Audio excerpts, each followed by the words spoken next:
Daddy Frankie, gusto ko pong itanong sa inyo yung medyo controversial na tanong. Sige. Eh di ba, yung iba, yung mga sumisita sa atin, sa ganitong larangan, eh yun daw ginagamit daw natin yung kahirapan para, alam niyo yun, yung pong bagay po na yun, parang para daw tayo kumita. Good morning! Isang mapagpalang araw po muna sa lahat. So, andito naman po ulit muli tayo, no? So, gagawa lang natin ng reaction video itong pagkikita ni Kat Tekram, no? Manalastas family at kay si Daddy Frankie, no? So, dahil kay Michelle Japina ay siguro dito ay nagkita-kita ang Manalastas family at ang Daddy, our team Daddy Frankie, mga kabalwas natin. So, doon ay marami, no? So, marami nagsasabi na bakit nila ginagawa ito? For collaboration ba? Or for the sake na dahil sila lang na ay mga charity vlogger, ay syempre, di ba? Kasi una nang pumunta dyan, no? Ang Kalingap at isa pa si... Although na yung si Pugong Biyahero ay lahat ay yung sa mga nakaraan ay magkakakilala na itong si Katekram at si Pugong Biyahero. Last year pa or sa mga time no na nasa Manila pa itong si sila Tekram at si Pugong Biyahero, si Kuya Paul, no? So yun po ang ating napapansin ay talagang for ano, no, nagkaisa, masaya mga viewers. Yun yung gusto kasi pangarap din mga viewers na makita-kita lahat. Okay, so doon ay wala kung saan man ito mga balbas, pero meron lang tayo napansin dito na talagang hindi naman kasi natin may iwasan kung sa kay Daddy Frankie pa, no? Sinasabi niya dito ang lahat, hindi naman natin talaga yung parang maniniwala kumbaga ano yun, may mga basher mga balbas, no? So doon ay atin lang bigyan ng reaction yung video na iyon at bigyan natin ng kumbaga, di ba, kung ano ba ang sagot ni Daddy Frankie doon sa tanong ni Tek Jun, no, mga balbas natin. So napaka-importante ito dahil ito pala, no, yung hangad nila. Ito pala yung hangarin nila mga balbas, no. So yun po ay pakinggan muna natin, then gagawan ito natin ng reaction. Okay? So ito po yun mga balbas. Sensya na kami maingay dito kasi sa talagang marami ang tricycle. Okay? So ito na po yun. Bahay nung nandito ang Team Kalingap Ngayon nandito na tayo. Shout out kila Kuya Bal tsaka si Kuya Rab. Bas, no? So nakita-kita ka sila, no? So nabanggit dito si Kuya Bal, Kalingap Rab, no? Kuya Rab, at dito nga maganda, no? Maganda kasi yung mga balbas na nakita-kita sila, no? So dito napaka down to earth talaga itong mga charity vlogger, no? Lalo na ito si Daddy Frankie or at dito ito si Katekram, no? Mga balbas natin. So yun po ay napag-usapan dito yung mga basher, no, mga balbas. So doon ay syempre yung mga ganito kasi hindi naman dapat talaga din tinatanong ito ni Tek Jun, pero syempre nabanggit na lang niya para, di ba, at least maliwanagan, no? Maliwanagan itong mga nagsasabi, yung mga kasi wala namang magawa talaga itong mga to dahil puro na lang sila pamumuna, puro negative side ang kanilang nakikita imbis na nakikita nila yung kabutihan ng tao, no, mga balbas. So dito ating pakinggan yung sinabi ni Daddy Frankie dito dahil kailan ba nag-umpisa, no?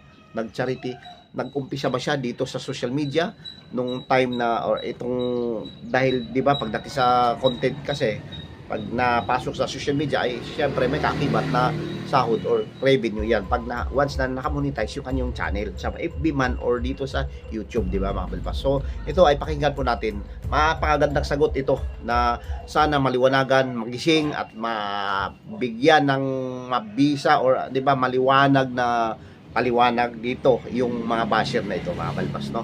So ito po yon.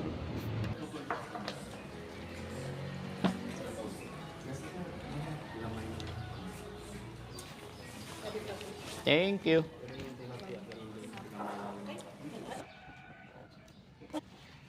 Daddy Frankie, sa ganitong larangan po ng pagbablog. Masaya dahil una, marami tayong nagiging kaibigan. The same time, nakakatulong. Napakasarap sa pakiramdam kasi na kahit na mahirap lang tayo, marami tayong mga kababayan na napapasaya, natutulungan sa pamamagitan ng social media. Napakasarap sa pakiramdam. Regarding sa pananaw na yun, para sa akin kasi, depende na po yun kung paano mo iisipin at kung paano mo i-manage yung ganito, yung pagbablog.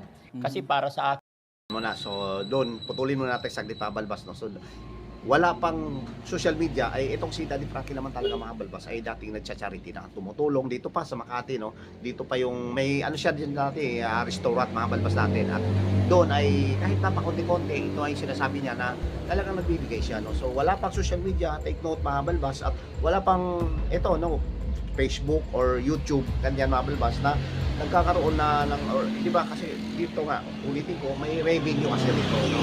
So doon mga balbas natin ay hindi pa uso ang cellphone or social media, ay nagcha-charity na si Daddy Frankie, no? So ito, napakagandang tanong, no? So doon ay ito disclaimer lang po sa iba na nagkukunwari.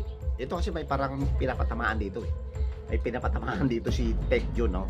Sino-sino ba ang mga vlogger na ito na nagpapanggap lamang, or kumbaga sabihin natin na hindi sila wala puso, or yung kumbaga, di ba, may mga iba kasi ng charity vlogger na nagcharity-charityhan lang, mabalbas natin, no? So may mga nagsasabi na binabanggit pa nga nila dito sa, syempre hindi lang natin babanggitin, kayo na lang musga, or kayo na lang yung sino ba ang parang kumpade ko, di ba, parang napaghinalaan nyo na nag-charity lang, no, na kumbaga ay tumulong nga, pero ang umangat ay sila, no, nagpapanggap lamang ay sa totoong buhay yung kanilang tinutulungan, no, pagdating sa realidad ng pagkatao sa pamumuhay ay ang nakikinabang ay yung nagcha-charity, no. So hindi siya nakadepende, no. Tinanong niya or tinanong si Pekyo, no, maliwanag mga balbas na nagtanong siya, no, depende ito, no, doon sa mga nagbabash or doon sa mga nagsasabi or for the business lang ba ito, or para sa pagpapanggap lamang na mga balbas natin. Akin po correct me if I'm wrong, kasi sa akin, wala pa naman tong social media, wala pang pandemic, may business ako sa Makati. Lahat ng pumupunta, lalong-lalo na sa aking restaurant, may mga pumupunta doon, talagang kahit maliit, tinutulungan ko. Wow. And then, nung nagkaroon ng social media, hindi lang yung pumupunta doon ang natutulungan ko. May mga nagme-message sa amin para humingi ng tulong, kikwento nila yung buhay nila, at talagang nakita namin na deserve, pinupuntahan namin. Wow. So, through social media, mas marami pa tayong natutulungan. Mas nakakatulong pa tayo. Lumalawak yung pagtulong natin sa mga kababayan mahirap. Sige, sabihin na natin ginagamit. Pero para sa akin, sa pamamagitan po ng social media, ina-upload ko, nagkaka-revenue, mas lumalawak, mas marami ang natutulungan. Diba? Kaya, yung mga sinasabi nilang yan, kung sa batas, syempre batas mananalo sila. Pero para sa akin, sa batas ng Panginoon na nakakatulong, hindi ko na pinapansin yung sinasabi nilang yun. Yung mga balbas, no, so napakagandang tanong ang nangyari, no? Yung pagtatanong, ito, no, sana yung iba dyan na hindi pa rin naniniwala sa pagcha-charity nila Daddy Frankie, ni Kate Crab, ng Kalingap, o sa, no, kay Hugo Mejero, sana maliwanagan na sa inyo, no, na ginagawa nila ito, no. At may, kasi parang lumalabas dito na dahil nga daw pinagpipirahan or, di ba, ginagatasan lamang ng mga mahihirap through sa social media, syempre, di ba, asan ba sila kukuha ng ibang expenses? Asan ba sila kukuha ng panggastos? Kung halimbawa, sabihin natin na may pera, may kaya sila, pero pagdating dito sa mga maraming gastusin pa, no? Di ba? Kaya through dito, ito ay nakakatulong pandagdag, no? So, sana malinaw, no, mga balbas, no? Yung iba nga, hindi pa at talagang abonado pa dito sa pagbibigay nila ng pagcha-charity at pagtulong. Kasi maraming tinutulungan at may mga darating pang tutulungan ng mga yan, di ba? Hindi naman ibig sabihin na lahat yan, katulad sinabi ni Daddy Frankie na talagang siya ay mahirap lamang, no? Nagkaroon lang ito ng dagdag or nagkaroon lang na dahil sa social media, no? Or sa dito, no? Kasi may nakamonetize, ibig sabihin, may revenue, pandagdag gastos, at syempre sa mga, kasi laging pinapaulit yan kasi sinasabi dito, at syempre napakagandang sagot ni Daddy Frankie doon sa sinasabi niya dito, tama man or sa pananaw ng batas or ito, no, sa mga akala na yan ang pananaw ng mga charity vlogger, ay wala na tayong magawa doon. Pero sa dito, no, makikita natin na talagang sincerado at talagang gusto talaga iparating ni Daddy Frankie na talagang ang kanyang ginagawa ay tunay at totoong charity, pagcha-charity mga balbas natin. So, ito ay binanggat niya ng Panginoon mga balbas at dito nga ay ating napag-alaman na talagang nakikita natin sa mukha ni Daddy Frankie dito kay Katekram na mga balbas na kanilang ginagawa, no? Kahit pa naman wala pang social media dati or wala pang, kumbaga, di ba, Facebook, videos, no? Ay ginagawa na nilang pagtulong sa mga nangangailangan mga balbas, no? So, sana maniliwagan ng sa lahat, malinaw sa inyo, ha? Yung iba na nambabash dito kay Daddy Frankie, kay Katekram, sa lahat ng mga charity vlogger. Pero, ako wala akong idea, hindi naman ako against, hindi ako talagang tutol ako or sangayon naman tayo dito sa sinasabi nila, no? Kasi meron mga iba kasi, no? May iba kasi talagang nagpapanggap lamang, no? Yung mga charity na yan, nagpapanggap na kunwari tumutulong, pero sarili kapakanan ang umangat ay sa kanila, ang buhay nila, yung sarili nilang buhay, no? So may iba dyan, may mga binanggit sila, pero hindi natin kung sino at hindi natin kailang pagbanggitin yun. Alam niyo na sa sarili niyo at alam na ng mga viewers yan kung sino-sino ay mga nagpapanggap na yan. So baliwanag, malinaw ang pagtataw ni Tech June, Tech Crab, no? So mabuhay po sila lahat, no? At sa lahat ng mga charity vlogger, mabuhay po kayo lahat.